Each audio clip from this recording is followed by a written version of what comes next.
Today we made very crispy and tasty fritters, and recipe is given at the end of the video.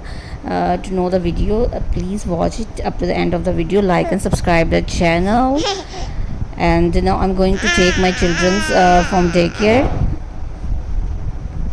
and the weather is very pleasant today, so I have reached daycare. Here is my one of twin in green dress, and other is in my hands wearing black dress. Both are very cute and naughty. Environment is very good in daycare. Both of them enjoy very good environment. They are swings, they are cradles for them. And now see the recipe of the fritters.